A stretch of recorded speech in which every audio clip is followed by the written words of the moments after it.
ಓ ನನ್ನ ದೇಶ ಬಾಂಧವರೇ, ಕಣ್ಣೀರ ಕಥೆದು ಕೇಳಿ, ಈ ದೇಶಕ್ಕಾಗಿ ಮಡಿದ ವೀರ ಯೋಧರ ಕಥೆ ಕೇಳಿ. ಓ ನನ್ನ ದೇಶ ಬಾಂಧವರೇ, ಕಣ್ಣೀರ ಕಥೆದು. 5ನೇ ತರಗತಿ ಧೀರ ಸೇನಾನಿ ನಾಟಕ. ನಮ್ಮ ದೇಶ ತ್ಯಾಗ ಬಲಿದಾನಗಳಿಗೆ ಹೆಸರುವಾಸಿಯಾಗಿದೆ. ಇಲ್ಲಿ ಪುರಾಣ ಕಾಲದಲ್ಲಿ ಮೊದಲಗೊಂಡು ಕಾರ್ಗಿಲ್ ಹೋರಾಟದವರೆಗೂ ಅನೇಕ ಯುದ್ಧಗಳು ನಿರಂತರವಾಗಿ ನಡೆದಿವೆ. ಜಾಗತಿಕ ಮಹಾಯುದ್ಧಗಳಲ್ಲೂ ಭಾರತೀಯರು ಸಾಹಸವನ್ನು ಮೆರೆದಿದ್ದಾರೆ. ದೇಹದ ರಕ್ಷಣೆಯ ಮಾತು ಬಂದಾಗ ಜೀವದ ಹಂಗು ತೋರಿದ ಹೋರಾಡಿದ ಅದೆಷ್ಟೋ ಮಹನೀಯರು ನಮ್ಮ ಕಣ್ಣ ಮುಂದೆ ಹಾದು ಹೋಗುತ್ತಾರೆ. ಅಂಥವರು ನಮ್ಮ ಪಾಲಿಗೆ ಪ್ರಾತಃ ಸ್ಮರಣೀಯರು.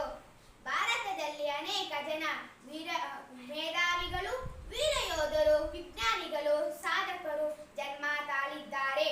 ಅಂಥವರು ಸಾಧಕರು ಸಾಲಿನಲ್ಲಿ ಧೀರ ಸೇನಾನಿ ಮಹಾದಂಡ ನಾಯಕ ಜನರಲ್ ಜಿ.ಜಿ. ಬೇವೂರು ಒಬ್ಬರು. ಕರ್ನಾಟಕದ ಬಾಗಲಕೋಟೆ ಜಿಲ್ಲೆಯ ಬೇವೂರು ಗ್ರಾಮದವರು. ನನ್ನ ಹೆಸರು ರುಕ್ಮಿಣಿ ಬಾಯ್. ನನ್ನ ಹೆಸರು ಗುರುನಾಥ್ ರಾವ್. ನಮ್ಮ ಮಗನ ಹೆಸರು ಗೋಪಾಲ್ ರಾವ್. 11/8/1916 ಜನಿಸಿದನು. ನನ್ನ ಮಾರ್ಗದರ್ಶನ, ನನ್ನ ದೇಶಾಭಿಮಾನಿ ಭಾವನೆಗಳಿಂದ ಬೆಳೆದನು. ನಾನು ರಾಯಲ್ ಇಂಡಿಯನ್ ಮಿಲಿಟರಿ ಕಾಲೇಜಿನಲ್ಲಿ ಮತ್ತು ಇಂಡಿಯನ್ ಮಿಲಿಟರಿ ಅಕಾಡೆಮಿಯಲ್ಲಿ ಸೈನಿಕ ಶಿಕ್ಷಣ ಪಡೆದಿದ್ದೇನೆ. ನನ್ನಲ್ಲಿ ಶಿಸ್ತು, ಶಿಕ್ಷಣ, ಕಠಿಣ ಎಂಬ ಶ್ರಮಗಳು ನನ್ನ ವಿದ್ಯಾರ್ಥಿ ಜೀವನದಲ್ಲಿಯೇ ಗೌರವ ಖಡ್ಗ ಮತ್ತು ಚಿನ್ನದ ಪದಕಗಳನ್ನು ಪಡೆದುಕೊಂಡ ಕೀರ್ತಿ ನನ್ನದು. 1937ರಲ್ಲಿ ಭಾರತದ ಸೇನಾಪಡೆ ಸೇರಿದ್ದೇನೆ. ಜನರಲ್ ಜಿ.ಜಿ. ಬೇವೂರರೊಳಗಿನ ನಿಜವಾದ ಯೋಧನನ್ನು ದೇಶ ಗುರುತಿಸಿದ್ದು ಬಾಂಗ್ಲಾ ಯುದ್ಧದಲ್ಲಿ. 1971ರಲ್ಲಿ ಬಾಂಗ್ಲಾದೇಶ ಹಾಗೂ ಪಾಕಿಸ್ತಾನಗಳ ನಡುವೆ ಯುದ್ಧ ನಡೆಯಿತು. ಆ ಯುದ್ಧದಲ್ಲಿ ಪಾಕ್ ಸೈನಿಕರು ಮಾನವ ಹಕ್ಕುಗಳನ್ನು ಉಲ್ಲಂಘಿಸಿದರು. ಬಾಂಗ್ಲಾದೇಶ ಸ್ವಾತಂತ್ರ್ಯ ಹೋರಾಟದಲ್ಲಿ ಬಾಂಗ್ಲಾದೇಶಕ್ಕೆ ಭಾರತ ಸೈನ್ಯ ಸಹಕರಿಸಿತು.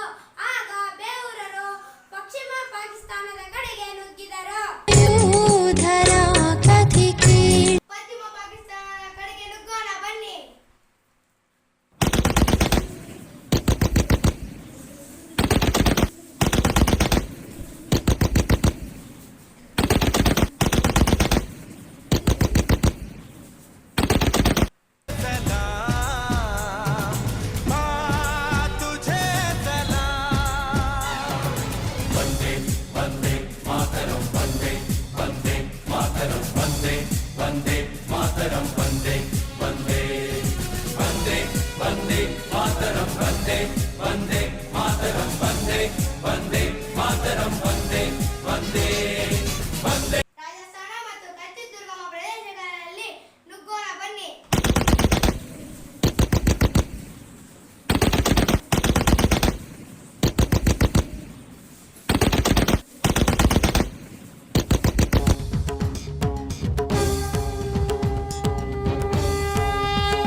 ಜಯಂತಿ.